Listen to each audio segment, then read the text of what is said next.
Being part of Apple's ecosystem has its benefits. For one, you can enjoy the beauty of iMessage. It syncs seamlessly across all of your Apple devices. But switching to an Android means you'll have to say goodbye to iMessage. In order to get rid of iMessage and finally get text on your new Android, you need to turn off iMessage on all of your Apple devices and deregister your phone number from iMessage on this specific website. And once you successfully turn off iMessage, your text may get all messed up. If someone sends you an iMessage, you won't receive it. And if you're in an iMessage group message, you'll need to make a new one for SMS. Why is it so hard to make the switch? iMessage is just one of many ways Apple keeps users in their ecosystem. Take iCloud, for example. It's Apple's built-in cloud storage space that automatically keeps all of your notes, calendar events, Safari bookmarks, and photos. You can seamlessly access all this information on any of your Apple devices.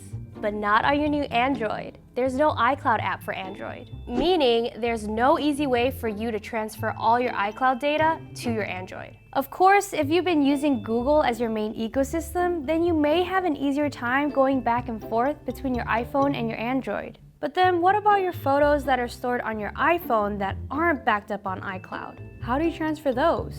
The easiest way is to ask if your phone carrier can do it for you. Otherwise, there are several apps that can help transfer your photos from your iPhone to Android. And speaking of apps, you may have trouble transferring those too. For the most part, you'll have to re-download them individually. And you might need to repurchase iOS apps on the Play Store. But if you used a Facebook login or email registration, you might be able to get around that. The Play Store does have more apps than the App Store, but some iOS apps you've used might not be available on the Play Store, like Bear or Rent the Runway. I should say, Google is making this transferring data process easier with the Quick Switch adapter for the Pixel. But even if transferring photos and apps are made easier, it's hard to say goodbye to Airdrop. You'll no longer be able to conveniently send files from your iPhone to your MacBook, to your iPad, or to another person's Apple device. But hey, at least you'll stop getting weird airdrops when you're on the train. Switching to Android also means losing all of Apple's pre-installed apps. There may be a good chunk you don't use, but think about FaceTime. You'll have to use another app to video call people, like Facebook Messenger or Google Duo, which also means getting whoever you want to call to use those apps as well. You'll also be losing Apple News, Voice Memo, Podcasts, Health, Wallet, and Apple Maps. Just kidding, no one uses Apple Maps.